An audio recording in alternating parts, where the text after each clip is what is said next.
Buenas, ¿cómo andan? Bueno, vamos a ver fisiología de la inmunidad. Bien, primero vamos a arrancar con una leve definición. La verdad es que una pregunta puntual así, definime qué es la inmunidad, no creo que te la hagan, pero bueno, por lo menos como para tener una herramienta para arrancar a hablar acerca de este tema. Bien, inmunidad viene, o sea, es literalmente la capacidad que tiene nuestro organismo, formado principalmente por el sistema inmunológico, que ahora vamos a ver cómo se conforma, de reconocer configuraciones propias modificadas y ajenas al organismo. Es decir, la inmunidad consiste en que vos puedas saber qué es lo extraño y qué es lo propio, y atacar solamente aquello que es extraño, o en todo caso atacar a lo propio, pero que ha sufrido alguna modificación. Bien. Por otro lado, el sistema inmunológico es como todo sistema, un conjunto de órganos, bien, y como todo órgano formado por tejidos y por células, que tienen la capacidad de generar una respuesta inmune frente a sustancias extrañas, ¿sí? Esas sustancias extrañas son las que en el resto de la clase les vamos a decir antígeno, bien, es el término para referirnos, ahí está la definición, es una sustancia extraña capaz de producir una respuesta inmune. Todo lo que sea extraño a nuestro cuerpo y que sea capaz de activar que tus células inmunológicas generen una respuesta contra eso, se lo conoce como antígeno. Bien, hay una clasificación de los antígenos según si esa respuesta inmune la van a dar el antígeno, digamos, por sí solo, es decir, no necesita unirse a otra molécula para que la célula inmune lo reconozca y dar una respuesta. Eso se llama inmunógeno. Y cuando el antígeno tiene que unirse a otra molécula, por ejemplo, una proteína transportadora, para que nuestra inmunidad pueda responder contra eso, se lo conoce como un antígeno de tipo apteno. Bien, esos son dos términos que les pueden preguntar aisladamente qué es un inmunógeno, qué es un apteno, simplemente eso. Bien, que otras cosas que tenemos que saber de los antígenos es que en general se unen a los anticuerpos, pero los antígenos son una molécula grande, digamos, ¿sí? La porción del antígeno que se une al anticuerpo es solamente una pequeña porción de esa molécula, ¿bien? Y es lo que vamos a conocer como epitope. A su vez, el anticuerpo también es una molécula muy grande, pero la parte que solamente se va a unir al epitope del antígeno va a ser pequeña y lo vamos a conocer como paratope. La idea de esta primera carilla es ver y evaluar la generalidad del sistema inmune y empezar a tener un poco de vocabulario, ¿no? ¿A qué me refiero con epitope, paratope? ¿Sí? Así que, nada, ténganlo en cuenta para más adelante cuando vayamos avanzando, si menciono el término epitope, ustedes ya saben que me estoy refiriendo a esa porción del antígeno que se une con el anticuerpo y demás. Bien, la respuesta inmunológica, por otro lado, ya dijimos que es la inmunidad, dijimos que es el sistema inmune, ahora vamos a ver qué es la respuesta inmune. Acá un poco dijimos, ¿no? Es eso que se desencadena cuando llega una sustancia extraña, ¿bien? Entonces es un conjunto de mecanismos de defensa frente a moléculas extrañas, que son los antígenos, o moléculas propias modificadas, ¿bien? Siguiendo un poco este concepto de que el antígeno es una molécula muy grande y que solamente lo que te va a desencadenar una respuesta es una porción, la porción pequeña que se une al anticuerpo se llama epitope. Pero también podemos hablar de patrón molecular a esa pequeña porción del antígeno que se puede unir a una célula de inmunidad o una proteína de la inmunidad, no necesariamente un anticuerpo. Bien, los patrones moleculares es como el término más global para referirnos a esa pequeña porción del antígeno, que es una molécula muy grande, que es capaz de unirse a algo de la inmunidad, ya sea un componente proteico, ya sea un componente celular. Esos patrones moleculares pueden ser asociados a patógenos. Patógeno es todo microorganismo capaz de generarte una enfermedad. Pato viene de enfermedad, ¿bien? Y geno de producción. Entonces, esos microorganismos que producen enfermedades, que pueden ser parásitos, bacterias, virus, ¿sí? Es lo que vamos a conocer como patógenos.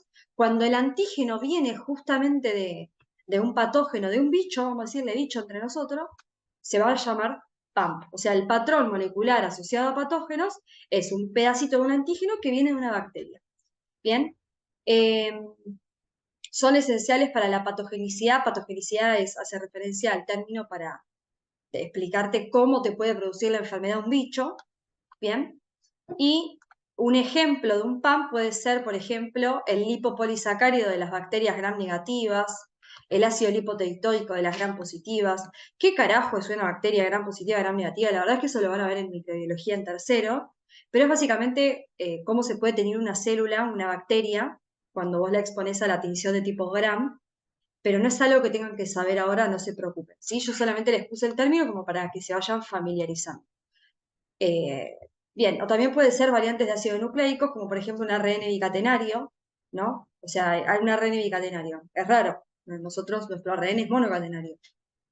Un ARN bicatenario puede ser de origen viral, ¿sí? Nuestras células inmunológicas reconocen eso y lo atacan inmediatamente. ¿Bien? Y como se asocia a un bicho, a un patógeno, se lo conoce como PAMP. Ahora, tenemos otras moléculas que son los DAMP, que son producidas por las células del huésped ante una infección.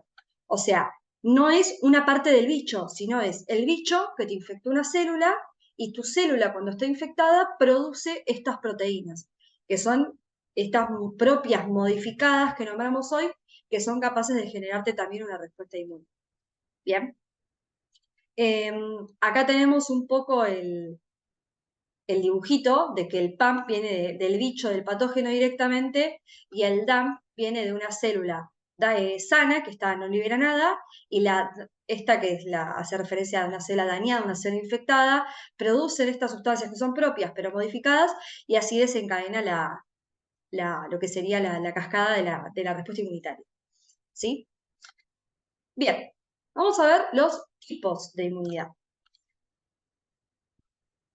Cuando nosotros hablamos de los tipos de inmunidad, podemos clasificarlo en dos grandes grupos. En una inmunidad celular y humoral, según los componentes, es decir, si lo que te genera una respuesta inmune son células, hablas de inmunidad celular. Si lo que te genera una respuesta inmune son proteínas, ¿sí? Moléculas de la sangre, hablas de una inmunidad humoral. Pero no es una clasificación de la que vamos a hablar, ¿sí? O sea, en realidad sí, porque cuando yo les explique células, me estoy refiriendo a una inmunidad celular. Pero en realidad la clasificación de la inmunidad que vamos a tratar a lo largo de la clase es la segunda, que es una clasificación en base a el tiempo de aparición, ¿sí? Una inmunidad innata, que también la van a leer como natural o como inmunidad nativa, y una inmunidad adaptativa, que también la van a leer como adquirida o específica, ¿sí? Este término de específica, la inmunidad adaptativa, se trata de no utilizar porque te da a entender de que si la inmunidad adaptativa es específica, la inmunidad innata no es específica o es inespecífica. Y la verdad es que no es así, la inmunidad innata es específica, no es tan específica como la adaptativa, pero es específica, así que ojo con el término de especificidad porque a algunos de los cátedras mucho capaz no les copa. Por lo tanto, vamos a decir inmunidad innata y inmunidad adaptativa, ¿sí? ¿Qué diferencias tenemos entre la inmunidad? Por ejemplo, los componentes. Hay proteínas y hay células que son considerados parte de la inmunidad innata, ¿bien? Y otros que son componentes de la inmunidad adaptativa, ¿bien? A grandes rasgos, los componentes de la inmunidad los vamos a clasificar en humorales, ¿sí? Y en celulares. Tiene que ver un poco con esto. Cuando vos decís, bueno, la respuesta te la está dando la parte humoral, decís respuesta inmune humoral, pero puede ser adaptativa e innata. ¿Sí? Es como la misma clasificación, pero vamos a quedarnos más con esto, ¿sí? Entonces, a grandes rasgos, los componentes de la inmunidad nosotros los vamos a clasificar en componentes celulares, que cuando hay células que son de la respuesta inmune adaptativa y otras células que son de la respuesta inmune innata. Y por otro lado, hay proteínas de la sangre, moléculas de la sangre, que algunos, que eso sería el componente humoral, algunos son de la innata y otros son de la adaptativa. Acá tienen la listita. El componente humoral de la innata son las proteínas de fase aguda y el sistema del complemento. El componente humoral de la adaptativa son solo los anticuerpos. Y el componente celular de la innata son macrófagos, neutrófilos, basófilos, eosinófilos, células natural killer y células dendríticas. Y el componente celular de la adaptativa son los linfocitos B y T. La idea es que nosotros ahora, cuando terminemos de ver esto de tiempo de aparición, pasemos a evaluar las características de la inmunidad innata y después la de la inmunidad adaptativa, ¿bien? Y vamos a desarrollar un poco de las características de cada uno de estos componentes. Pero esta sería la clasificación de los componentes, por lo menos la listita para tenerlo en cuenta. La otra cosa que tiene de diferente la inmunidad es el tiempo de aparición, ¿bien? El tiempo de aparición en realidad es el criterio de clasificación de la inmunidad, porque el que aparece primero le vamos a decir innato y el que aparece un tiempito después es el que se adapta, entonces se lo conoce como adaptativa. ¿Bien? Acá vamos a ver un ejemplo. Por ejemplo, hay una infección bacteriana en un lugar, por ejemplo, en un alvéolo, en una célula de la piel, lo que sea. vos tenés un bicho que ingresa a tu cuerpo, sea por la vía que haya ingresado. Lo que va a responder primero es la inmunidad innata. El tiempo de aparición siempre aparece primero los componentes de la inmunidad innata. Arrancan los macrófagos, los natural killers, las dendríticas, el complemento y la respuesta inflamatoria. Toda esta respuesta inflamatoria después va a seguir llamándose las de la inmunidad innata, que son las de la primera línea porque aparecen entre las 0 y las 12 horas desde que te ingresa un patógeno o un bicho a tu cuerpo. Bien, estas células de la inmunidad innata, una vez que reconocen, responden, generan inflamación local, con el correr del tiempo lo que van a hacer es ir a los ganglios linfáticos, van a ir a presentar eso, van a ir a avisar que hay un antígeno, que hay un bicho, que hay algo que entró, que no es nuestro, y es ahí cuando aparece la respuesta inmunodadaptativa. Es decir, la respuesta inmunodadaptativa no es que está siempre, la tenés que llamar, le tenés que pedir ayuda. Por eso en ese tiempo de aparición, lo que es la adaptativa se la conoce como de segunda línea, porque recién al día o hasta veces más es lo que tarda en aparecer algún componente de la inmunidad adaptativa. Bien, bueno, ahora vamos a ver las características diferenciales de la inmunidad innata. Dijimos, con respecto a los componentes, vamos a analizar los componentes básicamente. Con respecto a los componentes, si bien nosotros a los componentes de toda la inmunidad lo vamos a dividir en componentes innatos, en componentes humorales y en componentes celulares, hay un tercer componente de la inmunidad innata que no lo tiene la inmunidad adaptativa, que son las famosas barreras. Bien, que aparece antes, la barrera de la inmunidad innata es el primer, digamos, mecanismo de defensa con el que se va a topar una sustancia que te quiere generar una infección y si esa infección avanza, una enfermedad. La diferencia entre infección y enfermedad es que cuando a vos ese bicho, la infección que te está generando ese bicho, te da síntomas, es cuando se dice que estás enfermo. Cuando vos tenés clínica de eso, se dice que estás enfermo, si no estás infectado. ¿Bien? Perfecto. Cuestión. Las barreras de la inmunidad innata va a ser el primer contacto de defensa que va a tener un antígeno que te quiera generar una enfermedad. Bien, las barreras las vamos a clasificar en mecánicas y anatómicas, en químicas y en biológicas. Y la idea es que puedan dar un ejemplo de cada una de ellas, ¿sí? Con respecto a las barreras mecánicas, básicamente hace referencia a cuando es la característica de las uniones de la célula lo que permite que ese bicho no pueda entrar directamente. Por ejemplo, las uniones estrechas de las células epiteliales, ¿no? Del intestino. Vos imagínate que con la comida entran un montón de patógenos. La vía de infección digestiva es re común, ¿sí? Gracias a que tus células intestinales, las epiteliales, tienen uniones súper estrechas, hace que esos bichos no puedan pasar a tu sangre porque no tienen el lugar para hacerlo. Entonces eso ya es una barrera. Ya es el primer contacto que tiene el bicho con una defensa tuya, ¿sí? O por ejemplo la indemnidad de la piel. Cuando la piel está indemne te genera como una protección, te aísla completamente tu sangre y tus tejidos internos del exterior. Si vos tenés una lesión en la piel, por ejemplo, te cortás o te pinchás o lo que sea, estás rompiendo una barrera protectora y tenés más riesgo de infecciones. ¿Me siguen? Es algo anatómico, porque es como si fuera una puerta cerrada. ¿Bien? Obviamente que esto se puede sobrepasar, ¿no? O sea, si no nos infectaríamos nunca, ¿no? Después tenemos las barreras químicas. Las barreras químicas hacen referencia a cuando vos te defendés de un bicho por la característica que tiene alguno de los fluidos de tu cuerpo. Y el ejemplo clásico es el pH ácido del estómago. Lo mismo, vía de infección digestiva. Te comiste una bacteria, ¿no? Con la comida. Llega al estómago y probablemente el propio pH ácido de tu estómago, que es de casi 2, va a generarte una alteración en la pared de esa bacteria, o en la pared de ese virus, o en la pared de ese parásito, ¿bien? Haciendo que a lo mejor ni siquiera llegue al resto de tu cuerpo porque lo matás directamente en el estómago, ¿sí? A veces comemos, se dice inoculación, es tanto el componente que inoculás, que tantas bacterias, capaz que tu mecanismo de barrera no dará abasto. ¿Bien? Y por último tenemos las barreras biológicas. Las barreras biológicas están dadas por microorganismos, ¿sí? Que te defienden de microorganismos patógenos. Nosotros en nuestro interior hay algunas zonas que son estériles, o sea, que no tienen microorganismos, no tienen bichos, no tienen virus, bacterias, nada, como es la sangre, el líquido cefalorraquídeo. No tienen que tener microorganismos externos. Pero el intestino, por ejemplo, o la vagina o la boca, tienen la famosa flora, que en realidad el término más correcto es microbiota, que es un conjunto de microorganismos, no siempre son bacterias, es un conjunto de microorganismos vivos, ¿sí? que viven en nuestro cuerpo de forma natural y no nos generan enfermedad, ¿sí? Es como, es una simbiosis, ¿sí? O sea, utilizan, digamos, nuestros nutrientes y demás, pero no nos genera, no nos afecta eso a nosotros. Bien, de hecho, nos favorece. ¿Por qué nos favorece? Porque cuando vos, por ejemplo, tenés bacterias malas que comés por la digestiva o lo que sea, tus propias bacterias, sacándole la comida a esa bacteria mala o hasta liberándole sustancias tóxicas, hacen que no te pueda generar una infección. ¿Me siguen? Y el ejemplo típico es el lactobacillus de la vagina. La flora vaginal o la microbiota de la vagina es súper extensa, se imaginarán, ¿no? Uno de los bichos de la flora vaginal normal es una bacteria que se llama Lactobacillus. El Lactobacillus es una bacteria que se llama lacto justamente porque se alimenta del ácido láctico, que predomina mucho el ácido láctico en la vagina, el pH de la vagina es ácido, eso lo saben desde histología, desde embriología, eso.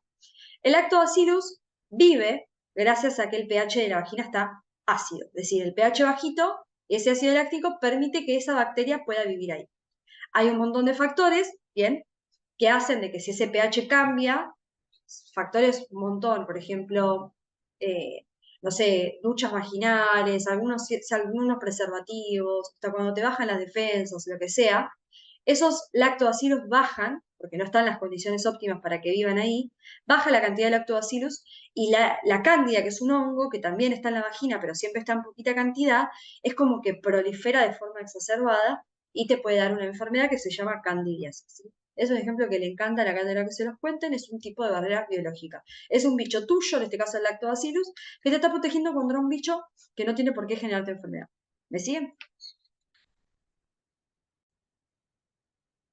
Ahora que explicamos este componente extra que tiene la inmunidad innata, que es el de las barreras, sí vamos a empezar a desglosar un poco más de qué se trata el componente humoral y el componente celular de la inmunidad innata. Bien, el componente humoral de la inmunidad innata está formado por dos cosas. Las proteínas de fase aguda, se las conoce así, es un conjunto de un montón de proteínas, y después el sistema del complemento. Bien, ¿qué es lo que vamos a decir de las proteínas de fase aguda?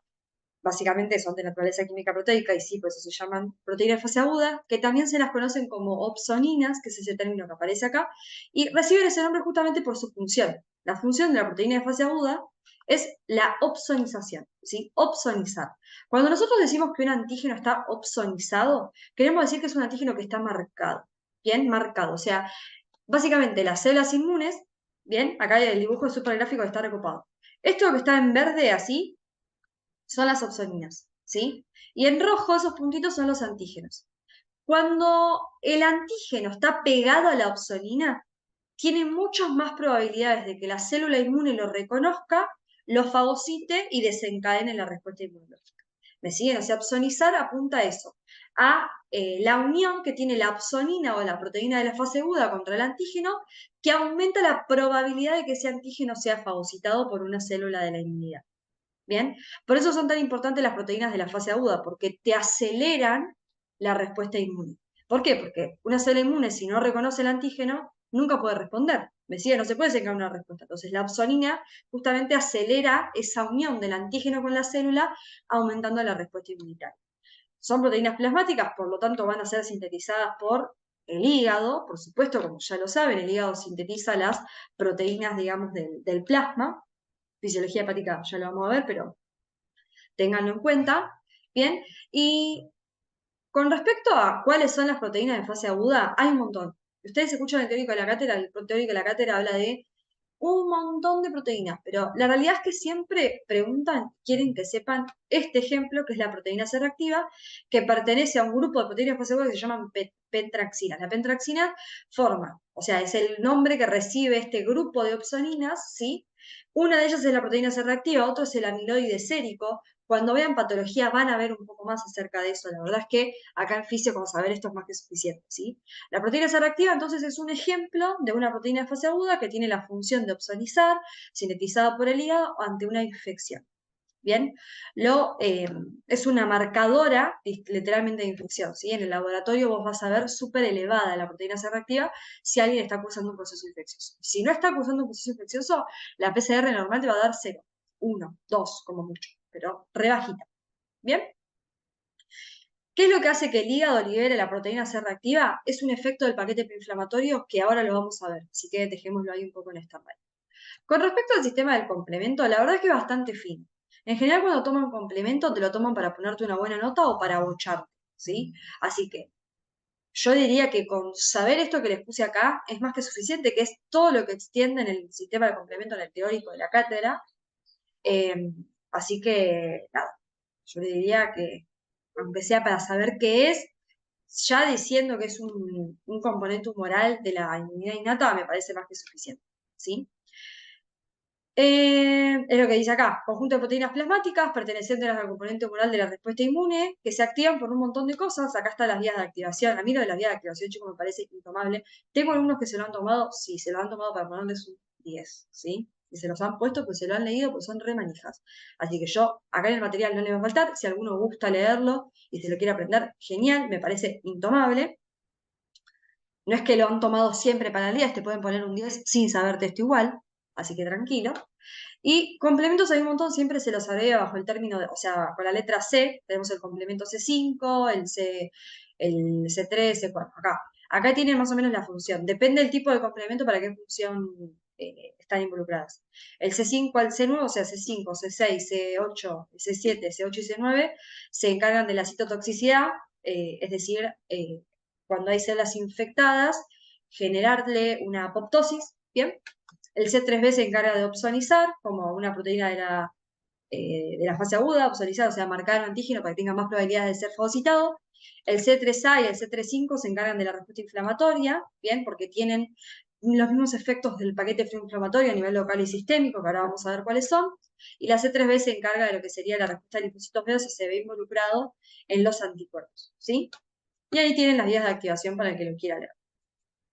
Vamos con los componentes celulares. Fíjense cómo está organizado el material. Vamos a ver cada uno. Vamos a hablar de los macrófagos, hasta el que más bolilla le vamos a dar, y después vamos a decir dos boludeces de neutrófilos, sinófilos, basófilos y natural killer, como para más o menos saber algo. ¿Sí? Con respecto a los macrófagos, tenemos que saber que en realidad en la sangre es raro que vos encuentres macrófagos, sino que vas a encontrar monocito, que es el precursor. El monocito, cuando llega al tejido, se transforma en un macrófago. El monocito no es más que una célula precursora que no tiene la capacidad de fagocitar ni reconocer antígenos, pero cuando se transforma en macrófago, ahí sí, reconoce antígenos. Para reconocer antígenos utiliza receptores. El más común de los receptores es el tipo TOL, que es el que aparece acá arriba. Bien, de los TOL igual no le van a tomar nada, esos re de pato, re de micro, o sea, de tercer año, así que tranquis. Básicamente el macrófago, cuando se diferencia ese monocito macrófago, fagocita los antígenos de todo tipo me refiero a de todo tipo. Antígenos parasitarios, antígenos de bacterias, antígenos de virus, ¿sí? Alergenos, antígenos en general. ¿Por qué aclaro esto? Porque el neutrófilo, el basófilo y el eosinófilo sí son más selectivos a la hora de responder contra un bicho. Por ejemplo, el neutrófilo responde solo contra bacterias, el eosinófilo solo contra parásitos. Entonces, el macrófago no es selectivo, el macrófago es la primera célula con la que se va a encontrar un antígeno de cualquier tipo. ¿Bien? Una vez que fagocita el antígeno, lo degrada. A veces pasa que es tanta la cantidad del antígeno, o se trata de un antígeno muy virulento, muy capaz de generar, muy fuerte, por así decirlo, y no lo llega a terminar de degradar, entonces lo que hace es presentarlo en un complejo mayor histocompatibilidad, que es lo que vamos a ver al final de la clase, así que eso lo vamos a dejar también en stand-by. Eh, y Básicamente lo más general que tenemos que saber es lo que hace el macrófago cuando fagocita este antígeno. Cuando fagocita este antígeno va a liberar el paquete preinflamatorio, siempre si es un antígeno parasitario va a liberar paquete preinflamatorio, si es un antígeno viral va a liberar paquete preinflamatorio, y así, siempre va a liberar un antígeno, un paquete preinflamatorio. Ahora, sumado a ese paquete preinflamatorio, también va a liberar otras interleuquinas, otras citoquinas, ¿sí? Que van a llamar a una célula de la innata y la adaptativa que lo van a ayudar a responder con ese antígeno. Eso es lo que está al final del apunte que diferencia cómo se actúa frente a bacterias. Vamos a ver, fíjese, el macrófago siempre va a liberar paquete preinflamatorio. Y después, según si fagocitó una bacteria o fagocitó un virus, va a sintetizar interleuquinas específicas para llamar células que lo ayuden a responder contra ese bicho en especial. ¿Sí? Pero lo más general que tienen que saber es que siempre se libera este paquete. El paquete proinflamatorio está formado por la interleuquina 1, la interleuquina 6 y el TNF-alfa. El TNF significa factor de necrosis tumoral, esa es la abreviación. Bien, que este paquete proinflamatorio, van a ver que si ustedes ven el teórico de la cátedra, mencionan 2 millones de citoquinas. Las citoquinas son estas moléculas que liberan las células inmunes para generar efectos. Bien, este interleuquina 1, 6 y el TNF-alfa es un ejemplo de una citoquina. Van a ver que el teórico nombran 2 millones. La verdad es que para mí la que tienen que saber sí o sí es el paquete proinflamatorio. El resto no lo he tomado jamás, que los tipos de interleuquina. Así que tranquilos. Estas interleuquinas van a tener efectos locales y efectos sistémicos. Acá tienen el dibujito de dónde son los efectos locales. Los efectos locales son en los vasos sanguíneos, en las células endoteliales y en el músculo liso del vaso sanguíneo. Ahora vamos a ver qué hace. Y los efectos sistémicos son a nivel hepático, a nivel hipotalámico, a nivel del tejido adiposo y a nivel de la médula ósea. ¿Sí? Los efectos locales, es decir, localmente, por ejemplo, te entró un bicho por la piel, bueno, hay un macrófago de la piel que fagocita ese bicho y libera el paquete proinflamatorio. Y a nivel de la piel, es decir, de ese lugar donde se interactúa el macrófago con el bicho, ahí va a liberar el paquete proinflamatorio que va a tener un efecto en ese lugar. Después ese paquete proinflamatorio agarra la sangre y se va para todo el cuerpo y ahí es cuando tiene su efecto sistémico. ¿Sí? Pero el efecto local es en el lugar donde hubo unión bicho-macrófago, o antígeno-macrófago, mejor dicho. Si es en el alvéolo, va a ser en el alvéolo. Si es en la médula ósea, va a depender de dónde se unió el bicho, por dónde entró ese bicho. ¿Bien? En el vaso sanguíneo del lugar donde ingresa ese antígeno, va a generar la célula endotelial, que esa célula endotelial que tiene generalmente uniones estrechas entre sí, se debilite. Bien, hace que la célula endotelial del vaso se empiece a separar de la otra, aumentando la permeabilidad vascular, haciendo que de ese vaso sanguíneo se pueda escapar para afuera del vaso sanguíneo eh, las células de la inmunidad, las proteínas de fase aguda, todo, porque en general los bichos están acá, afuera del vaso sanguíneo. Entonces, cuando se escapan las células, hacen que puedan ir a responder. Además de pegar en el efecto local en la célula endotelial, pegan en la célula muscular lisa del vaso de ese lugar donde se te infectó, bien, donde va a generar vasodilatación. Eso favorece que llegue más sangre a ese lugar. Si llega más sangre, llegan más células de la inmunidad, que saben ustedes que van por la sangre las células de la inmunidad, y favorece mejor la respuesta infecciosa contra ese antígeno. ¿Ok? Por eso, cuando uno se infecta, el lugar está todo rojo, porque hay mucha vasodilatación y hay mucha sangre. ¿Sí? Ahora, cuando ese paquete proinflamatorio alcanza la circulación sistémica, va a tener un montón de efectos. Yo menciono acá los 4 más relevantes que tienen que saber sí o sí, que son el efecto a nivel hepático, ¿bien? Que lo que va a hacer es aumentar la síntesis de la proteína de fase aguda. O sea, nosotros hoy habíamos mencionado que uno de los componentes humorales de la inmunidad innata eran justamente las proteínas de la fase aguda. Y dijimos que la proteína C reactiva, que es la proteína de fase aguda más importante, aumenta de 1 a 1000 veces cuando hay una infección. Bueno, ¿por qué? ¿Qué es lo que hace que el hígado de repente, nunca, todos los días, nunca libera proteína C reactiva que de repente lo empieza a hacer? Bueno, el paquete proinflamatorio, piensen en la secuencia. Llega un bicho, tu macrófago lo reconoce, libera paquete proinflamatorio, ese paquete proinflamatorio va al hígado, hace que se libere proteína C reactiva va por sangre y llega a ese sitio de infección, opsoniza los antígenos y favorece la respuesta inmune. ¿Me siguen? Además libera más fibrinógeno, la explicación por la cual se cree, porque aumenta el fibrinógeno en un proceso infeccioso, es que básicamente puede favorecer, cuando a veces hay una infección, se secreta, se generan como muchas secreciones, ¿sí? Por ejemplo, pus y eso. El fibrinógeno lo que hace es encapsular un poco eso y puede formarte abscesos y hace que no se te disemine eso por todo tu cuerpo, sino que quede medio contenido en un solo lugar. Entonces esa es la teoría por la cual se cree que aumenta el fibrinógeno en una infección. ¿Bien? El efecto a nivel hipotalámico, bueno, el efecto hipotalámico lo tiene la prostaglandina E2 en realidad, no el paquete proinflamatorio. Pero ¿cómo sería la secuencia? Tu macrófago libera el paquete proinflamatorio. El paquete proinflamatorio en las células de tu cuerpo en general hacen que produzcan prostaglandina 2. Bien, la prostaglandina 2 es el producto de una enzima que está en todas las células del cuerpo que se llama ciclooxigenasa. Es decir, en realidad es una ciclooxigenasa inflamatoria, no va a estar en todas las células del cuerpo, va a estar en el tejido que se infectó, en realidad. Esa ciclooxigenasa inducida por la infección va a empezar a producir a partir de ácido araquidónico prostaglandina 2. Y la gracias al efecto que tiene el paquete preinflamatorio. ¿Bien? Y esa prostaglandina 2 es la que tiene el efecto sistémico a nivel del hipotálamo, ¿sí? Que es la producción de la fiebre, ¿sí?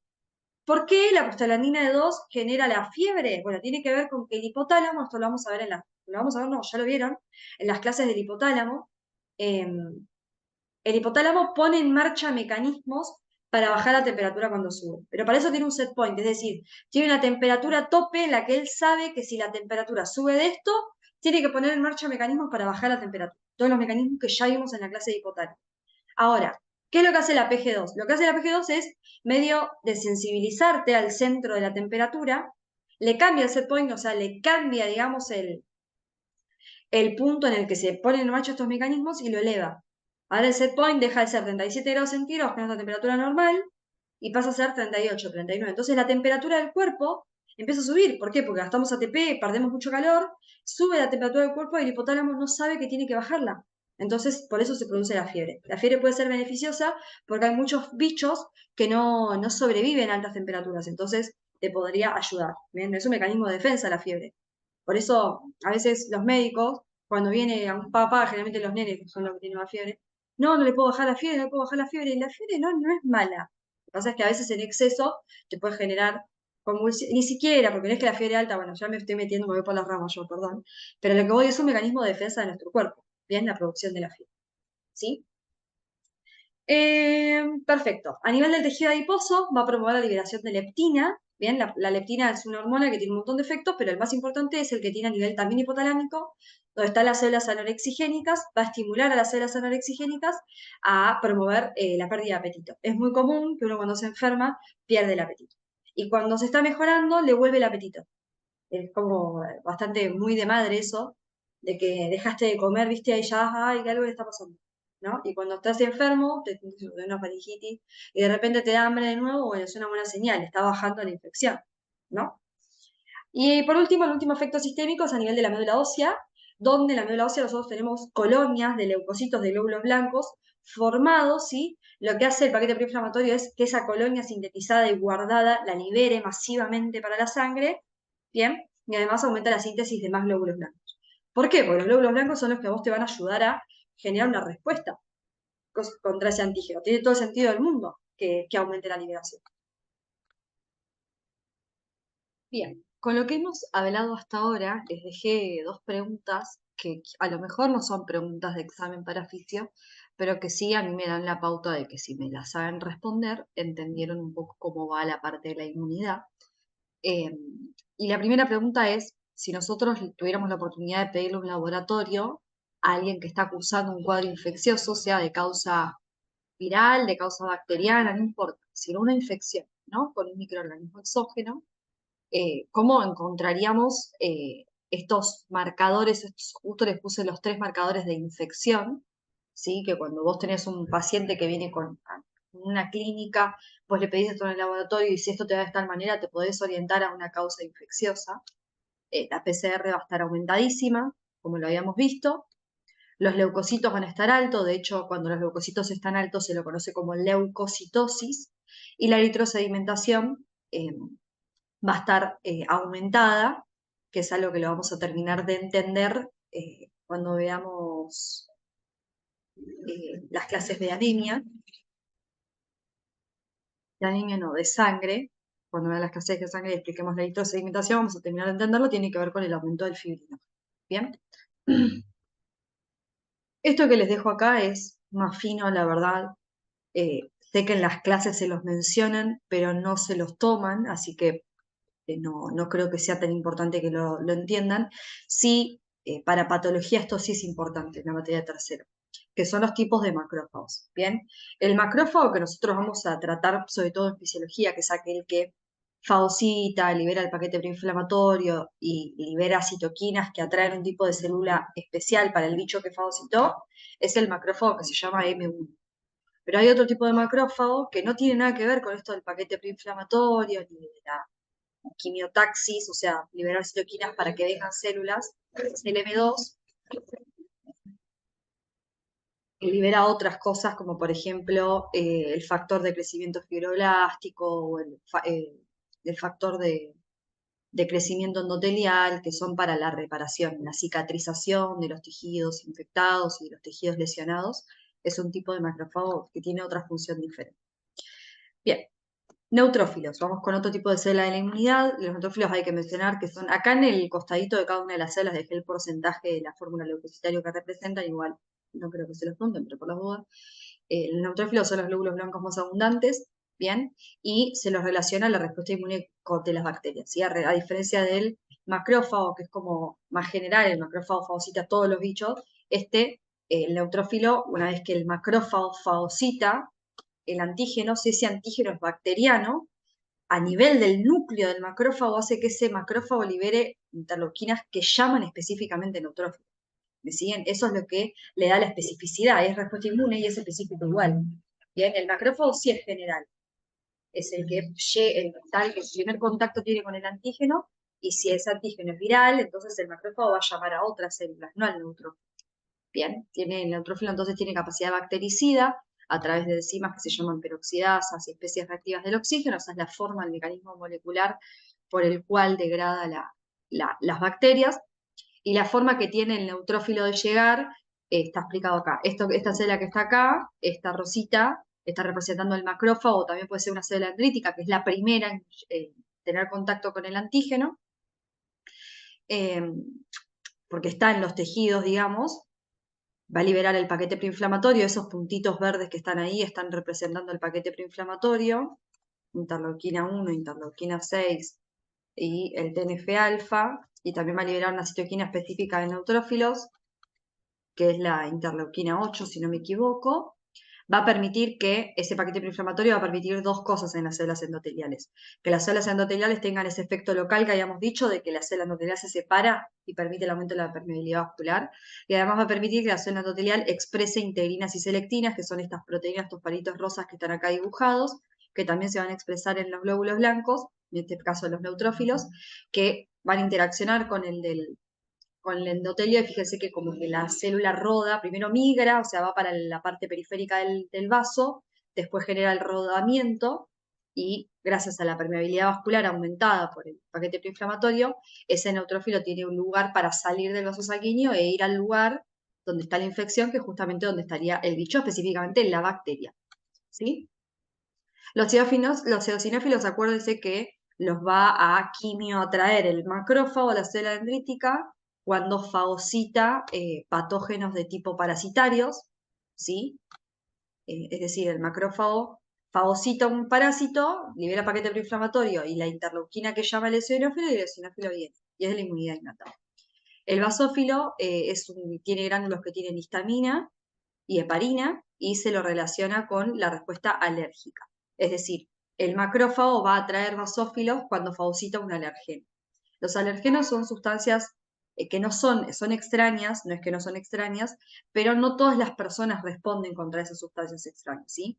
Para ser alérgico vos tenés que tener una predisposición genética, tenés que tener genes modificados que hagan que tu sistema inmune reconozca eso como un patógeno y lo quiera atacar. Y lo va a atacar a través de los basófilos y la inmunoglobulina E, cuando hay contacto con el alergeno en personas sensibilizadas. Esto lo voy a explicar por arriba porque realmente no vale la pena que lo detalle tanto, pero básicamente en personas alérgicas y predispuestas, ese basófilo tiene en su membrana plasmática inmunoglobulina E o anticuerpos de tipo E, que tienen ahí en su paratope específico para el alergeno, ¿no? Por ejemplo, el pol o un ácaro, por ejemplo. Se une el ácaro acá en personas sensibilizadas, es decir, aquellas personas que en sus basófilos tienen esta inmunoglobulina E y generan que el basófilo se desgranule y libere la histamina y la heparina a la sangre. Esa histamina es la responsable de la respuesta alérgica. Es decir, que vos te empieces por ejemplo, te empieza a faltar el aire, es porque la histamina no es broncodilatadora, acá hay un error de tipeo, yo ahora lo corrijo, es broncoconstrictora, es vasodilatadora. La vasodilatación hace que, por ejemplo, te lagrimen los ojos, que tengas rinorrea, o sea, te empieces a moquear, y por ser broncoconstrictora, porfa corríjanlo, que yo ahora lo corrijo, lo que genera es básicamente que la falta de sensación de aire. Obviamente la respuesta a un alergeno puede ser mucho peor y te puede hasta edematizar la glotis y te puede generar a una asfixia, un shock anafiláctico, pero no siempre es tan grave. Otras células son las natural killer, bien, que se los conoce como linfocitos natural killer, pero se llaman así porque derivan de la célula, la médula ósea, ¿no? Del mismo precursor que da los linfocitos T y los linfocitos B, pero no tienen el TCR que tienen los linfocitos T ni la inmunoglobulina G que tienen los linfocitos B, o sea que no, es considerado un linfocito, pero a su vez no, ¿me siguen? Y tampoco están los órganos linfoides, entonces no se lo considera un linfocito en sí, ¿bien? Entonces, como dijimos, no expresan el receptor del T ni el receptor del B, pero sí expresan estos marcadores, bien, que son los que interaccionan con un complejo mayor histocompatibilidad de tipo 1. Cuando veamos los complejos mayor histocompatibilidad lo van a entender mejor, bien. Y tiene función citotóxica, muy parecida al linfocito TCD8, pero bueno, no es un linfocito T. Que se lo ve relacionado sobre todo en la respuesta viral y en las células cancerígenas, ¿sí? Básicamente, los complejos mayor histocompatibilidad de tipo 1, ahora igual más adelante lo vamos a detallar mejor, pero son los que presentan todas las células. Es como un documento que presenta las células normalmente a los natural killer y a los CD8 que están dando vueltas por nuestro cuerpo, ¿sí? Siempre los complejos mayor histocompatibilidad están afuera, por ejemplo, una célula, un hepatocito. Tiene un complejo mayor histocompatibilidad de tipo 1 con una proteína que es normal.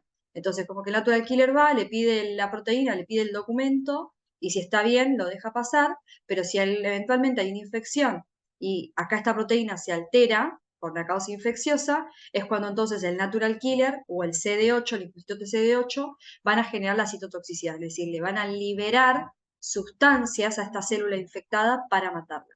Bien, lo mismo pasa con las células neoplásicas. Las células neoplásicas, cuando justamente las células cancerígenas que se caracterizan por tener un crecimiento tan rápido, hay un mecanismo descripto que habla sobre que no llegan a sintetizar ese péptido normal o a veces lo sintetizan erróneamente. Entonces los natural killer reconocen esa célula cancerígena y también la matan. Bien. Eh, Perfecto. Vamos con la inmunidad de tipo adaptativa ahora. Antes de hablar de los componentes de la inmunidad adaptativa y explicar un poco más sobre eso, tenemos que saber que la inmunidad adaptativa tiene una subclasificación, que la innata no la tiene, bien, que es esto de natural y artificial. Es decir, la inmunidad adaptativa puede ser natural o artificial, y a su vez la natural puede ser pasiva o activa y la artificial pasiva o activa. La mejor forma de entender esto es con ejemplos. ¿Cómo sería? Un ejemplo de natural pasiva es que es la inmunidad que tienen los bebés, digamos, en su etapa fetal o intrauterina y en su etapa extrauterina, pero en la primera etapa de su vida. Ustedes piensen que la inmunidad, al igual que un montón de otros sistemas, en los fetos y en los recién nacidos están muy inmaduros. La inmunidad es uno de esos sistemas que están inmaduros. Los fetos no producen sus propios anticuerpos y no son capaces de responder ante un antígeno hasta que son bastante grandes, ¿sí? Entonces van a tener inmunidad, pueden responder contra antígenos, no porque ellos produzcan una respuesta inmune, sino porque se le confiere una inmunidad de tipo natural, porque se lo pasa a su madre, pero es pasivo, es decir, ese nene, ese bebé, ese neonato, ese feto, no hace nada, digamos, se lo pasan de forma pasiva. Por ejemplo, un bebé que está adentro del útero y su madre en algún momento de su vida conoció a un bicho, por ejemplo, vamos a poner un ejemplo, la toxoplasmosis, el famoso parásito de la caca del gato.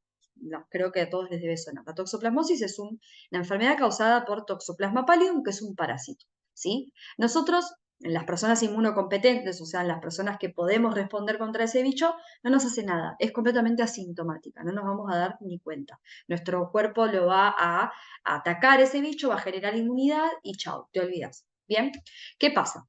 El toxoplasma, si eventualmente te agarra un bebé que no tiene anticuerpos, ¿sí? Te lo hace pelota, pero real. Pero la enfermedad, la toxoplasmosis neonatal, es gravísima, es casi letal.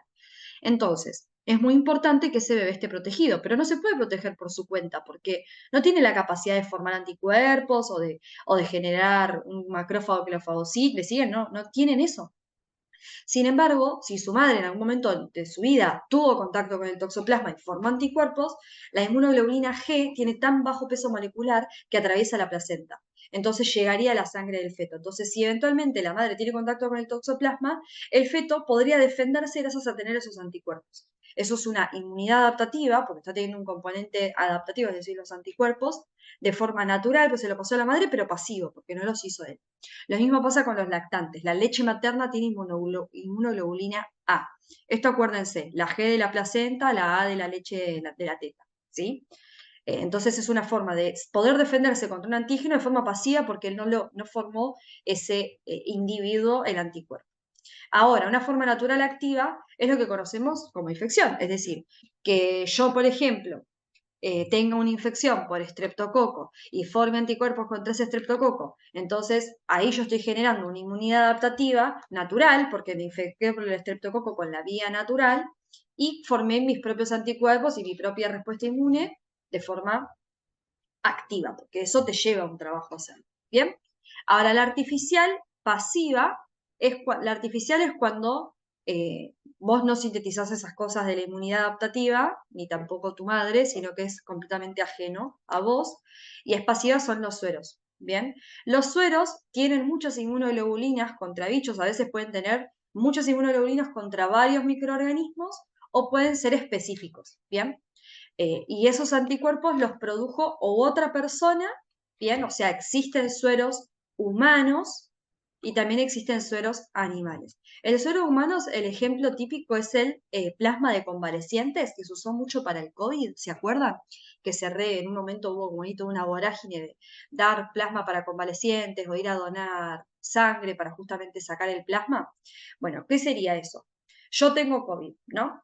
Tuve COVID, generé anticuerpos contra el COVID y sobreviví, o sea, pasé la infección y a mí en mi cuerpo me van a quedar anticuerpos, ¿sí? Si yo voy a donar sangre y me sacan, digamos, el plasma, ese plasma se lo pueden pasar o transfundir a una persona que esté atravesando la infección de forma grave, favoreciendo la respuesta inmune y a terminar con la infección. ¿Me siguen? Eso es una inmunidad adaptativa porque estamos teniendo una respuesta inmune con un componente de la inmunidad adaptativa, que en este caso son los anticuerpos, pero es pasiva porque vos no formaste esos anticuerpos y es artificial porque no fueron sintetizados ni por vos mismo ni por tu madre. Cuando es materno se considera natural. Bien. También hay ejemplos de anticuerpos que forman animales, por ejemplo, el suero antiofídico o antiescorpión, ¿sí? Que son antiofídico es para los venenos de la serpiente. Básicamente, cuando vos tenés una picadura por una serpiente, te pueden pasar un suero, que el suero antiofídico, que es específico, o sea, tenés para la serpiente, qué sé yo, les pongo un ejemplo, cascabel, tenés el suero anticascabel y así. Son un plasma rico en muchos anticuerpos contra el veneno de esa serpiente que lo formó un animal. Generalmente se hacen caballos. O sea, al caballo se le pone, digamos, un poquito de veneno que no le va a hacer nada porque es un animal muy grande, no le hace nada. Entonces se le da tiempo a que ese caballo responda inmunitariamente, después se le saca sangre al caballo, se procesa toda esa sangre, obviamente tiene un proceso gigante, hasta obtener el suero rico en el anticuerpo. ¿Me siguen? Y se usa un montón. De hecho, justamente contra estas causas tóxicas, así se usa un montón. Bien. Ahora, la inmunidad artificial de tipo activa es la vacunación, ¿sí? ¿Por qué la vacunación es un tipo de inmunidad artificial? Porque es activa porque básicamente vos tenés que formar los anticuerpos, ¿sí? Tu sistema inmunológico los tiene que formar. Pero se la considera artificial porque tu sistema inmunitario no entra en contacto con el antígeno de forma natural. Por ejemplo, yo con el estreptococo de forma natural y activa sería que forma anticuerpos porque el bicho entró por la vía natural con la que entra, qué sé yo, me hablaron cerca y una gotita con estreptococo me llegó a la boca y generé la respuesta inmune natural, ¿sí? Que es por la que entraría el bicho. Ahora, si yo formo anticuerpos porque me vacunaron contra el estreptococo, sería activo pero artificial, porque yo te estoy dando como médico, como profesional de la salud, una vacuna que contiene un pedacito del estreptococo, ¿bien? Un pedacito tan pequeño que no te va a generar la enfermedad, pero sí va a generar que tu sistema inmunitario pueda responder y pueda generar una respuesta. Bien, respuesta que si formas anticuerpos te van a quedar esos anticuerpos en la sangre y eso no va a prevenir que vos te enfermes. las vacunas no previenen una enfermedad, pero sí ayudan de que en caso de que vos tengas la enfermedad, no sea tan grave o no tenga las complicaciones que esa enfermedad naturalmente podría llegar a tener. ¿Me siguen? Ahora sí, explicado esto, vamos a hablar acerca de los componentes tumorales y celulares específicos de la inmunidad adaptativa, así como explicamos uno por uno los de la inmunidad innata, vamos a explicar uno por uno los de la inmunidad adaptativa. El componente humoral está formado por los anticuerpos. Anticuerpo e inmunoglobulina es exactamente lo mismo. Tenemos que saber que son de naturaleza química proteica, ¿sí? O sea, son proteínas, que lo sintetizan los plasmocitos, que no son más que una célula derivada del linfocito B. Plasmocito o célula plasmática, también se la conoce, célula plasmática, eh, son sintetizados por estas células, ¿bien? Van a tener en su estructura una región variable, que es diferente para todas las inmunoglobulinas, y una región constante. La región constante es la que van a tener todas las inmunoglobulinas, igual las del mismo tipo. La inmunoglobulina G tiene la misma región constante y la inmunoglobulina G anti-gonococo, ante un bicho especial, va a tener una región variable contra ese bicho, ¿sí? Por eso se habla de que es mucho más específica la innata, la adaptativa, porque la región variable es específica del bicho. ¿Me siguen?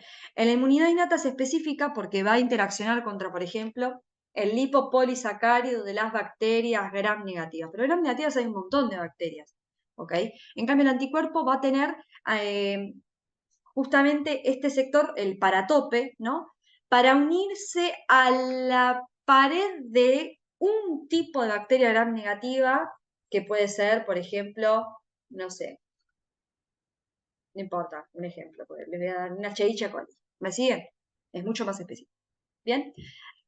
Si ustedes les preguntan qué función tienen los anticuerpos, tienen que responder el tipo, porque vos tenés 5 tipos de anticuerpos. Tenés la inmunoglobulina G, la inmunoglobulina M, la inmunoglobulina A, la inmunoglobulina E y la inmunoglobulina D. Y cada uno se asocia a una función especial, ¿sí? La inmunoglobulina G se encarga de opsonizar antígenos.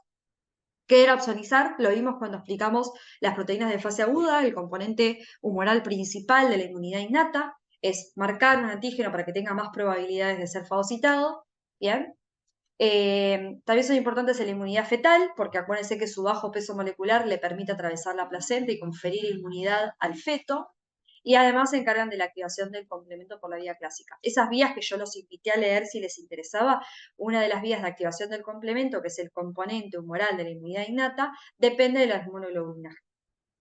La inmunoglobulina M se encarga, al igual que la G, de opsonizar antígenos para ser fagocitados por macrófagos y por neutrófilos, pero es muy distinto cuando vos tenés una infección, primero aparece la inmunoglobulina M y después aparece la inmunoglobulina G. Eso es lo que vamos a analizar ahora en un cachito, así que eso lo vamos a terminar de ver ahora. Y además, como la inmunoglobulina G activa el complemento por la vía clásica, ¿sí? Acuérdense que la inmunoglobulina M, eso está bien, lo dejaron todavía ahí porque si no me lo olvido, es pentamérica. Eso quiere decir que ustedes dibujan o ven dibujos de la inmunoglobulina M, la ven así, que está formado por un pentámero, es decir, tiene 5 regiones.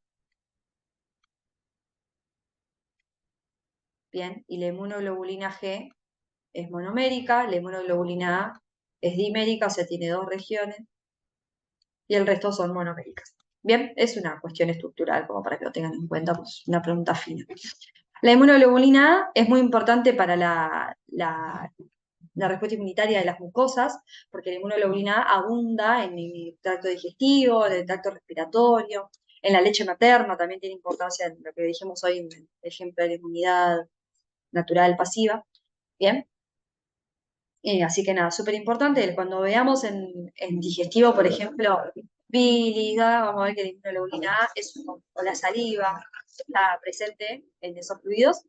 La inmunoglobulina E la nombramos ahí con los basófilos, ¿se acuerdan? Basófilos y mastocitos es lo mismo, aclaro por las dudas. Se ve en la respuesta de parásitos y alergenos, principalmente en la alergia, para liberar la histamina, lo que les medio comenté hoy. Y la inmunoglobulina D es lo que tiene el linfocito B virgen. Ahora vamos a ver un poco más de los linfocitos, pero el linfocito tiene que reconocer los antígenos. El linfocito T reconoce los antígenos porque tiene el TCR, que es el receptor del linfocito T, pero los linfocitos B reconocen los antígenos porque tienen anticuerpos en su membrana plasmática, es el tipo D, específicamente el B. Bien, lo que vamos a explicar acá es algo sobre la respuesta inmunitaria humoral, o sea, la producción de anticuerpos, ¿sí? Que es donde se ven involucrados los linfocitos B y es mediado por anticuerpos.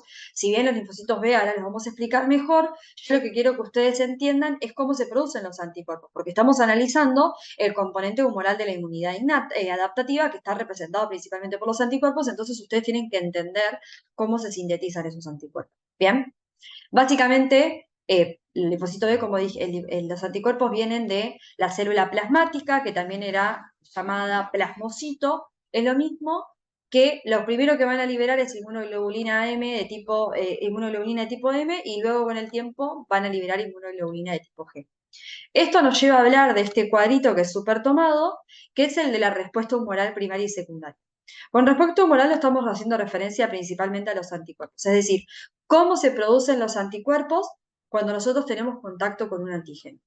Cuando hablamos de respuesta humoral primaria y secundaria, la podemos encasillar en primaria porque hace referencia a cuando entra un bicho por primera vez, o sea, entra, no sé, el estreptococo entra a tu cuerpo por primera vez. Entonces, los anticuerpos contra estreptococo se van a sintetizar de una forma.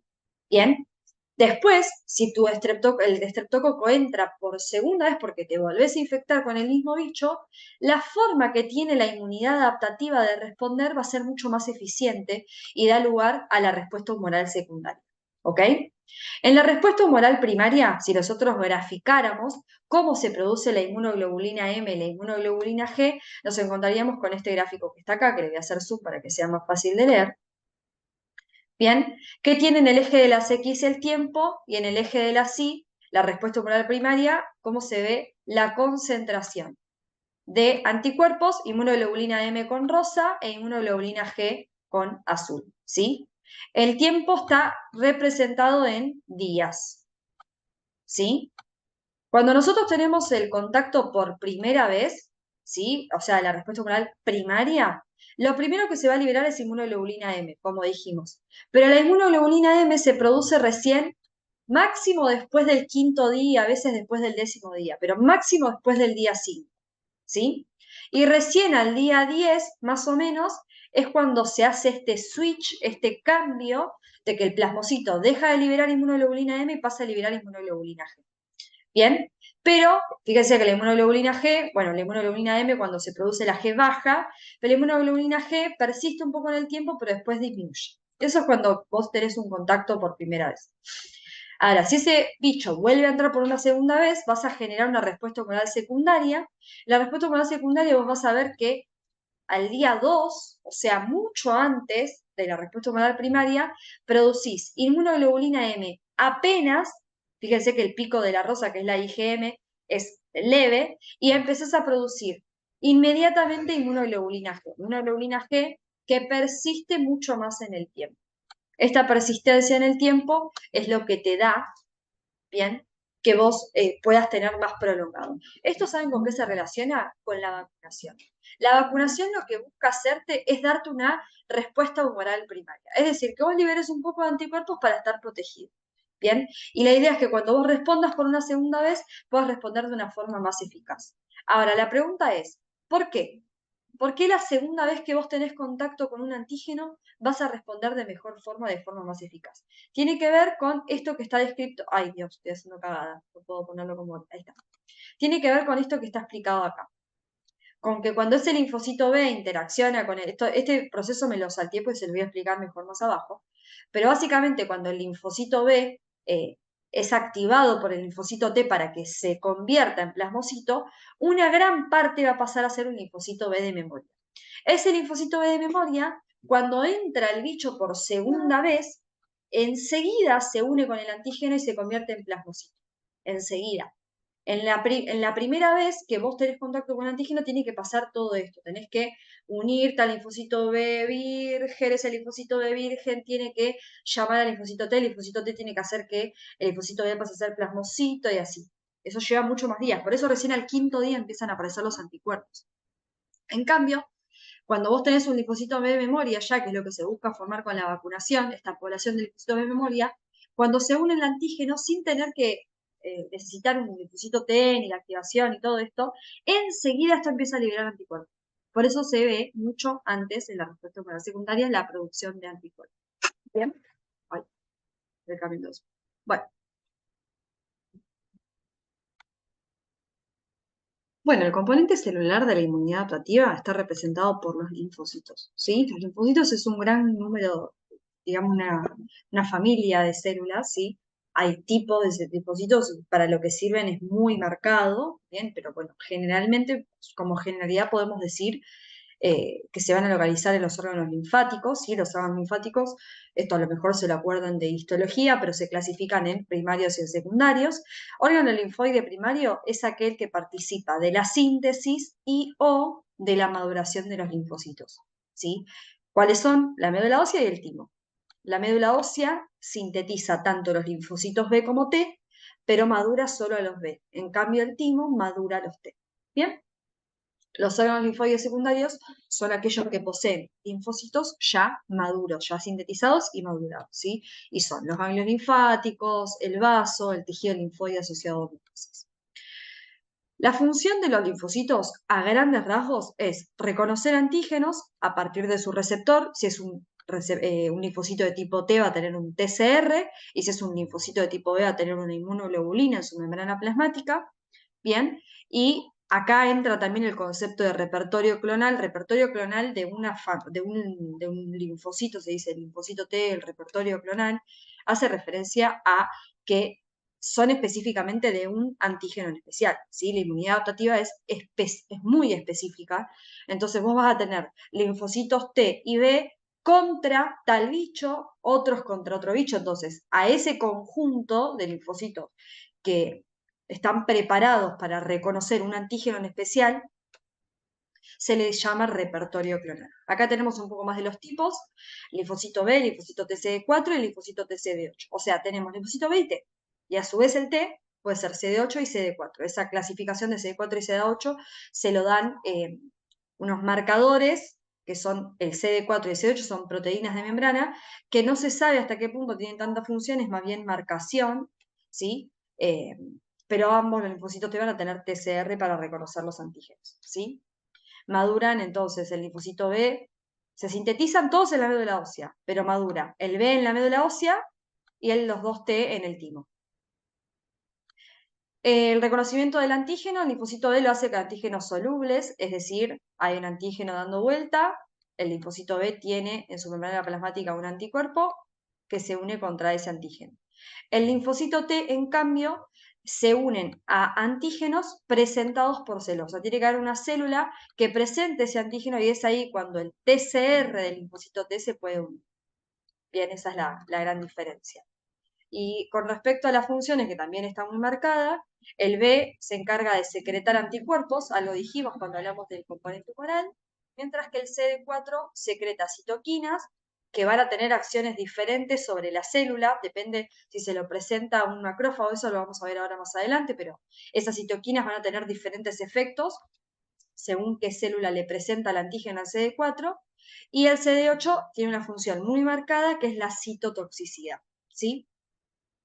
Es decir, mata literalmente a la célula que le presenta ese antígeno. Acuérdense entonces que los linfocitos T reconocen antígenos unidos a células, ahora vamos a ver a qué células, y el linfocito B reconoce antígenos que están solubles. El CD4 también lo pueden leer como colaborador o helper de colaborar, de ayudar, y el linfocito CD8 lo pueden leer como citotóxico, ¿sí? Ahora vamos a entender un poquito por qué. Con respecto a la génesis y la maduración de los linfocitos, nosotros sabemos que tienen un precursor linfoide en la médula ósea, después los linfocitos B se quedan en la médula ósea para madurar, mientras que los T van a migrar y madurar en el timo, ¿sí? Cuando decimos que el linfocito B madura en la médula ósea y el linfocito T madura en el timo, nos referimos a que es en esos lugares donde adquieren las moléculas intracelulares y los receptores necesarios para poder reconocer los antígenos y poder cumplir su función. O sea, el linfocito maduro es aquel que tiene todo, digamos, el equipo para reconocer esos antígenos, ¿sí? No es lo mismo un linfocito maduro que un linfocito virgen. El linfocito virgen es un linfocito maduro, o sea, es un linfocito que está todo equipado con los receptores, los gránulos, todo lo necesario para poder actuar, pero que todavía nunca actuó con un bicho. ¿Me siguen? Por eso virgen, todavía no debutó, todavía no tuvo contacto con un antígeno. ¿Bien? Bien, una vez que se sintetizan y que se maduran, digamos que tienen todos los mecanismos, los tenemos que seleccionar. El proceso de selección seguramente lo hayan estudiado en histología, acá lo vamos a volver a ver, ¿sí? Y vamos a ver solamente el proceso de selección del linfocito de tipo T, porque es el que está más desarrollado y es el que explican en el teórico de la cátedra y es el que les van a tomar a ustedes, ¿sí? ¿Cómo consiste el proceso de maduración en el linfocito T? Bueno, una vez que, acá está en inglés la foto, me hubiera gustado ponérselas en español, pero no la encontré, así que les voy traduciendo de a poco. Acá esto hace referencia a lo que es médula ósea. Vos tenés ahí el linfocito, la célula progenitora, digamos, de la cual deriva el precursor del linfocito T, que si se fijan, lo que dice la imagen, dice TCR negativo, CD4 negativo y CD8 negativo. O sea, es una célula que no está lista para nada. No tiene ni CD4, ni CD8, ni TCR. No es un linfocito todavía, es un prolinfocito, ¿sí? Ese prolinfocito es el que migra a través de la sangre al timo. El timo, si se acuerdan un poco de histología, tiene una corteza y una médula. Bueno, va migrando desde alrededor de todo el parénquima del timo, donde va sufriendo modificaciones. La primera modificación que sufre este prolinfocito apenas llega al timo es adquirir el TCR, que es básicamente la molécula que le va a permitir reconocer antígenos, y va a adquirir doble positividad, se llama. Esto es un linfocito doble positividad. Es decir, va a expresar tanto CD4 como CD8. O sea, a este linfocito nosotros le podemos decir que es un linfocito T, porque tiene TCR, pero no podemos decir ni que es ni CD4 ni CD8 porque es de ambos. ¿Me siguen? Es el linfocito doble selectividad el que va a sufrir el proceso de selección. ¿Sí? El proceso de selección consiste en que hay células en el timo, que pueden ser o timocitos o hasta células inmunes, que le van a presentar antígenos a este linfocito doble positividad.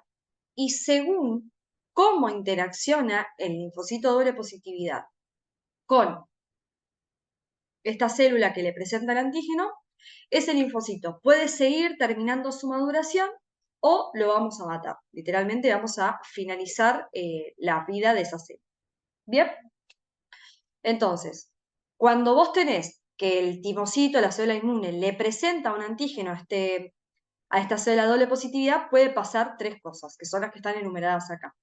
Primero que nada, que haya selección negativa. La selección negativa se da cuando la interacción del antígeno que le presenta esa célula con el anticuerpo, anticuerpo no sé si está bien dicho, tendría que decir mejor TCR, con el TCR, cuando le presenta así que corríjanlo, pongan TCR, yo ahora lo corrijo, lo subo claro.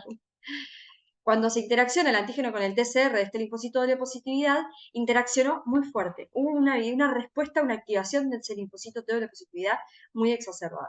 Eso, las células del timo lo interpretan como una alarma. ¿Por qué? Porque ese antígeno que es presentado no deja de ser una proteína propia. Entonces, es como que se interpreta que si ese linfocito reconoció con tanta avidez, con tanta afinidad a ese antígeno, puede llegar a desencadenar un problema autoinmune. Las enfermedades autoinmunes se dan cuando nuestras células inmunes reaccionan contra cosas que son propias y no deberían reaccionar. ¿Me siguen? Es patológico eso. Entonces, básicamente, los linfocitos que tienen esta interacción con tanta avidez o tanta afinidad van a sufrir entonces la apoptosis. Apoptosis es muerte celular programada, es decir, se le induce la apoptosis a esa célula. Otro escenario es el que aparece acá. Bien, hubo una una interacción fuerte entre el complejo mayor histocompatibilidad que le presenta el timocito y el péptido, entonces entra en selección negativa y la célula se muere.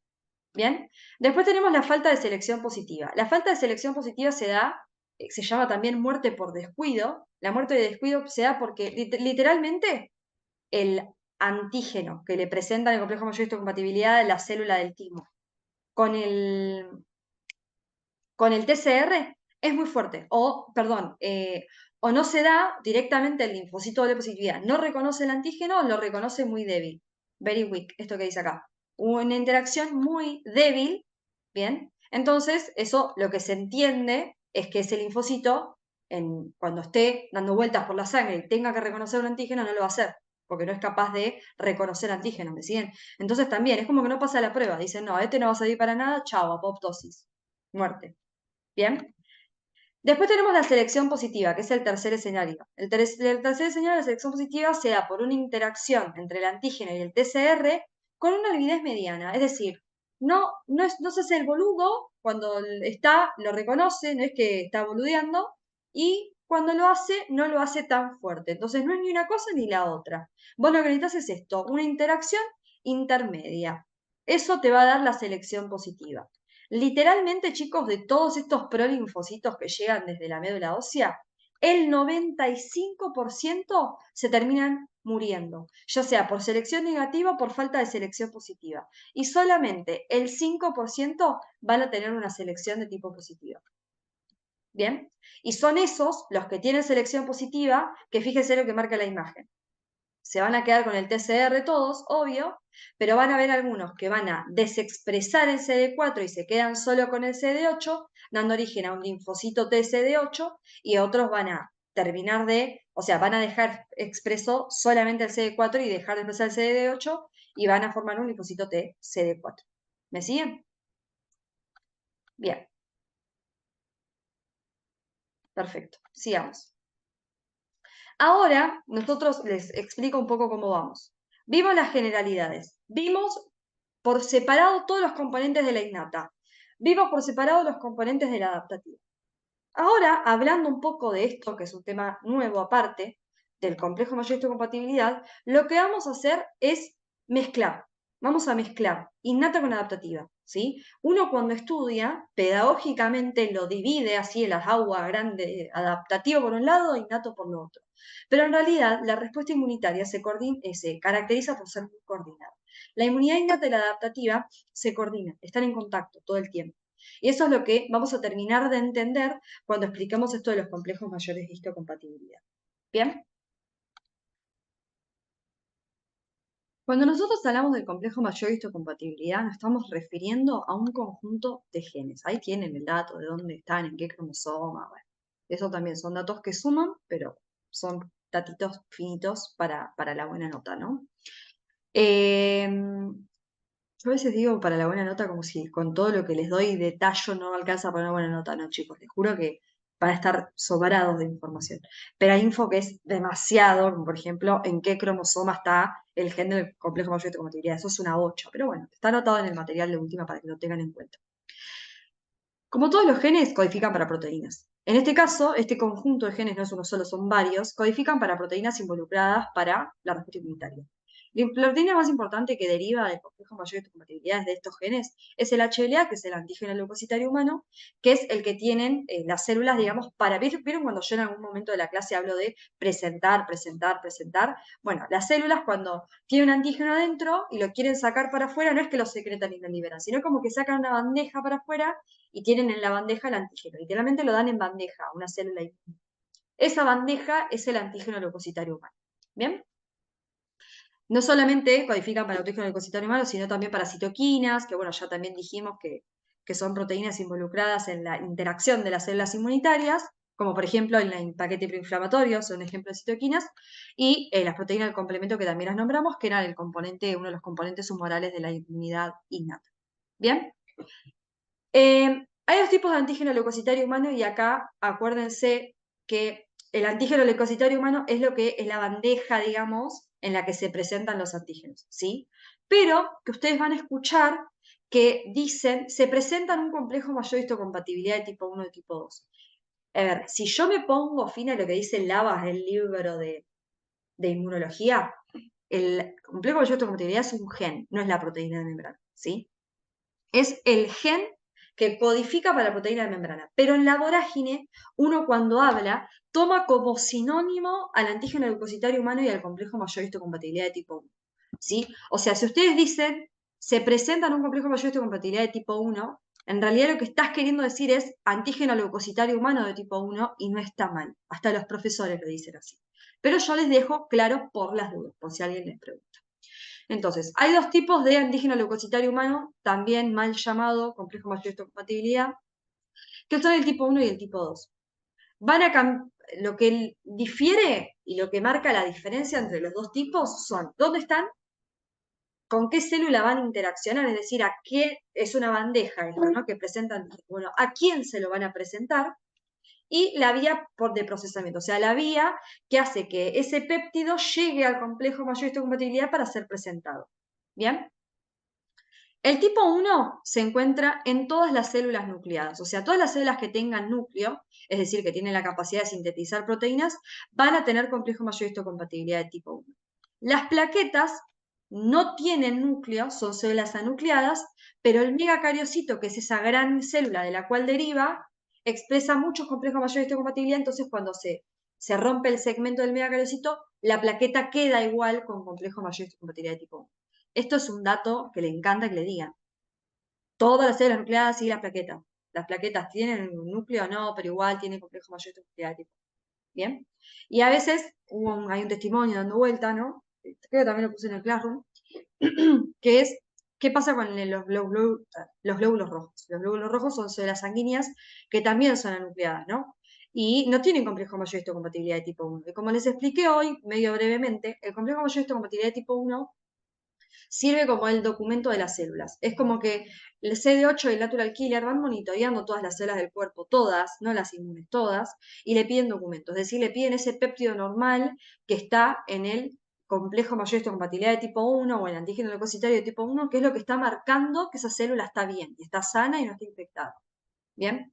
Entonces, los glóbulos rojos, por ejemplo, que no tienen complejo mayor histocompatibilidad de tipo 1. Cuando un natural killer se lo encuentra, lo rompe, lo mata, o un CD8 lo mata, a pesar de que no tenga proteína. No, porque si bien no tienen complejo mayor histocompatibilidad de tipo 1, tienen otras proteínas como el CD47 que permiten que los CD8 y los natural killer reconozcan como propia igual al glóbulo rojo a pesar de que no tenga complejo mayor histocompatibilidad. Esta nota es como si fuera un paréntesis, ¿sí? Sigo ahora con complejo mayor histocompatibilidad de tipo 1. Entonces, ¿dónde está el tipo 1? En todas las células nucleadas y en las plaquetas. El tipo 2 se encuentra en las células presentadoras de antígeno.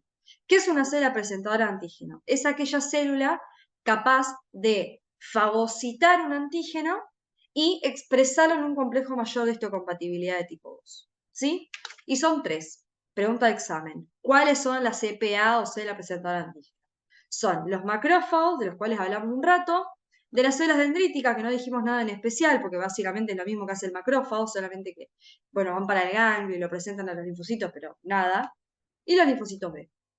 Bien, fíjense, dos CPA son innatas y una CPA es adaptativa.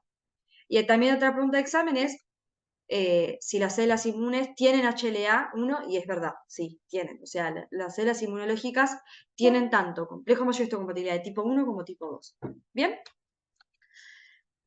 Esto de que presentan antígenos, ¿a quién se lo van a presentar? Bueno, las células nucleadas y las plaquetas, el tipo 1 se lo van a presentar a los CD8, también a las natural killer si quieren sumar, pero yo a los natural killer ni lo nombraría, porque si no se lo van a preguntar y hay que es una huevada.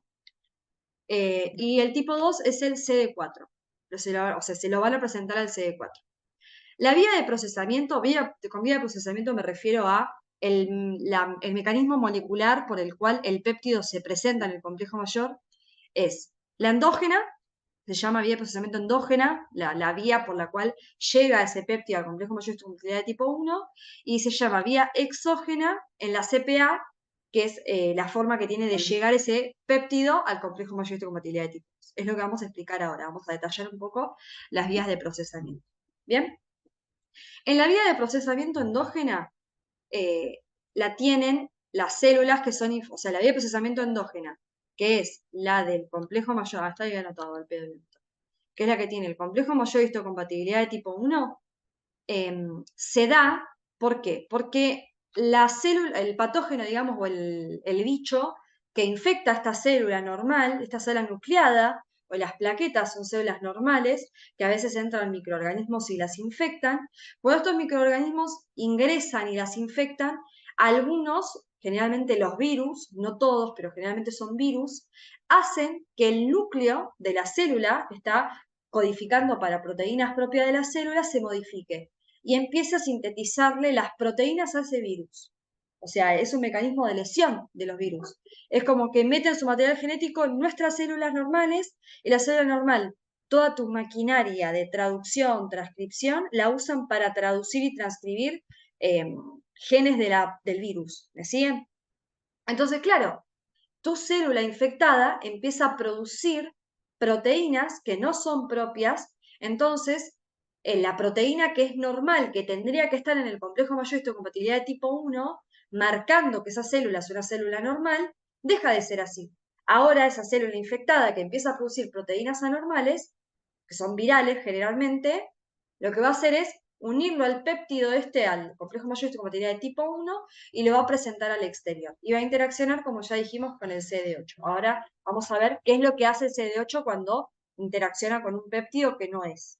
Bien, acá está el dibujito de este lado.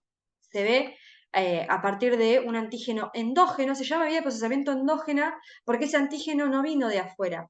Lo que vino de afuera es el bicho, pero ese bicho hizo que tu célula sintetice la proteína que va a presentar.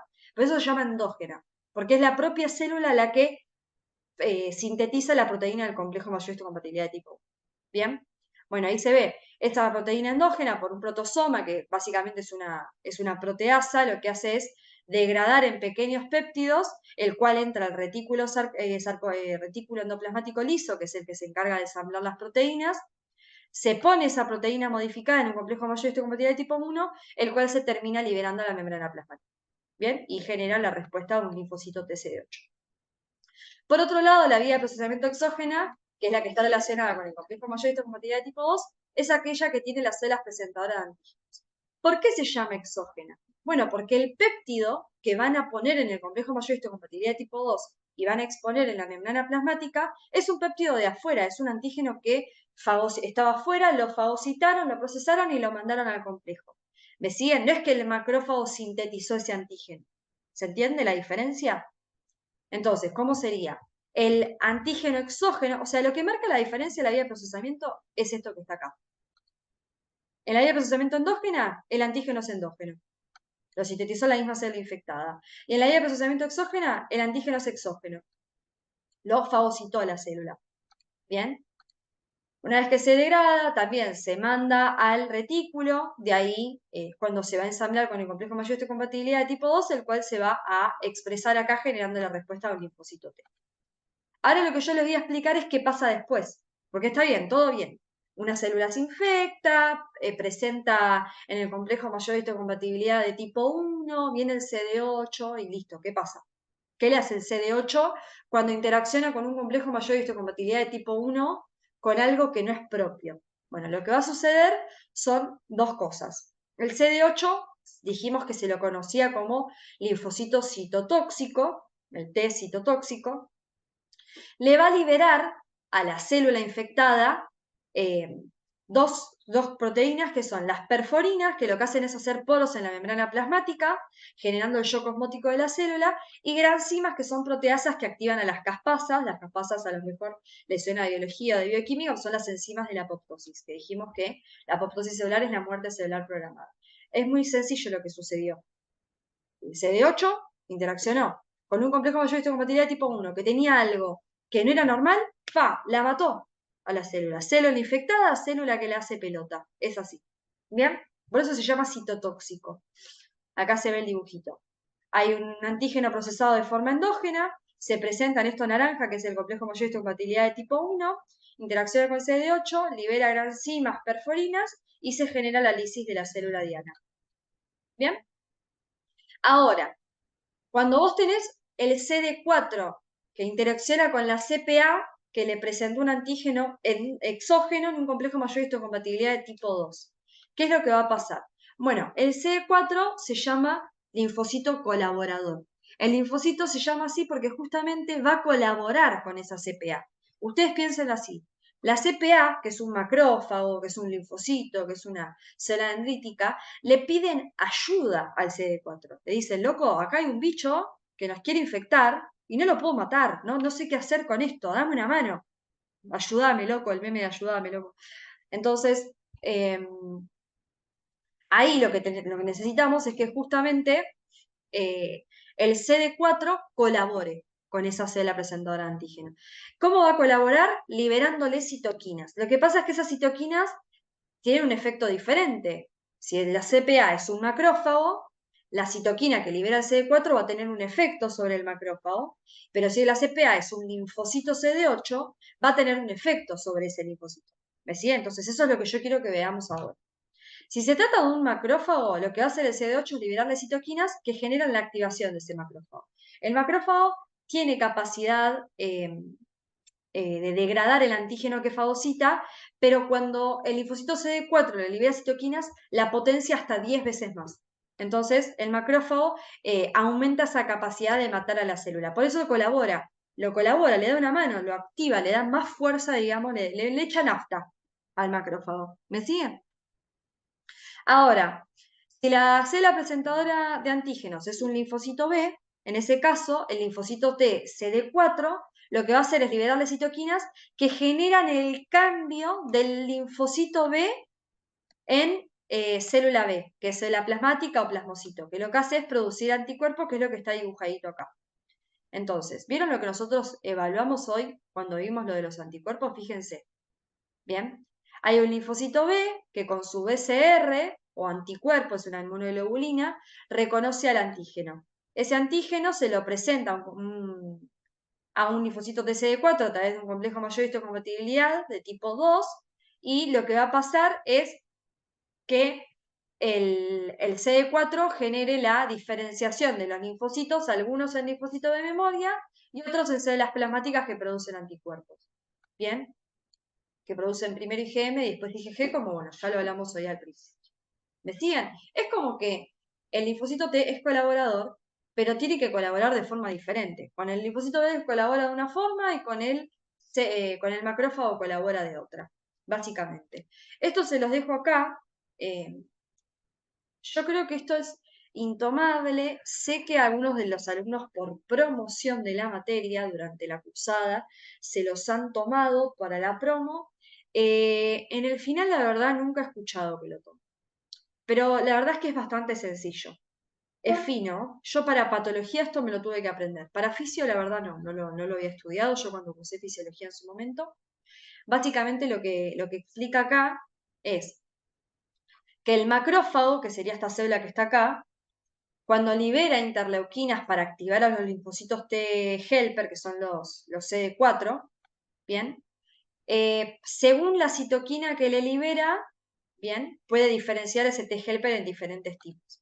¿De qué va a depender esto? Del bicho que haya fagocitado el macrófago. Si el bicho fagocitó, por ejemplo, un virus, va a liberarle estas interleuquinas a los CD4 para que el CD4 pase a ser un CD4 de tipo 1. ¿Bien? ¿Por qué? Porque se encarga más de la respuesta contra virus. Ahora, si el macrófago fagocitó un parásito o un alergeno, le va a liberar interleuquina 4 al T helper, al CD4 virgen, que va a hacer que pase a ser un CD4 de tipo 2. ¿Bien? Si interaccionó con una bacteria o con un hongo, el macrófago va a liberar estas interleuquinas para que el T helper pase a ser de tipo 17. A ver, esto chicos es finísimo. Y si ustedes no tienen ni puta idea que es una bacteria y que es un hongo a esta altura, porque realmente enfermedades infecciosas todavía no lo estudiaron, se estudia recién en microbiología, me parece bastante innecesario. Pero bueno, por las dudas lo tienen ahí. ¿Bien? Y esto también es como un caminito detallado que lo que hace es un poco integrar todo lo que vimos, y se los dejo para que lean, no tiene nada de nuevo, es lo mismo que vimos hasta acá, pero explicado un poco mejor el caminito que hemos medio nombrado, más integrado, lo que es inmunidad innata con inmunidad adaptativa. Pues si alguno lo necesita, lo lee tranquilo, pero es todo lo que hemos dicho hasta ahora, pero un poco más ordenado y por supuesto hiper mega resumido. Bueno, nada, se imaginarán que para mí es un desafío meter inmunidad, que es un tema tan extenso, en una sola clase. Eh, no les va a faltar nada, chicos, realmente tienen demasiados datos y espero que lo hayan entendido. Una inmunidad lo termina de entender cursando enfermedades infecciosas, así que esto no termina. Guarden el PDF este, me lo van a agradecer cuando cursen micro y cuando cursen infecto.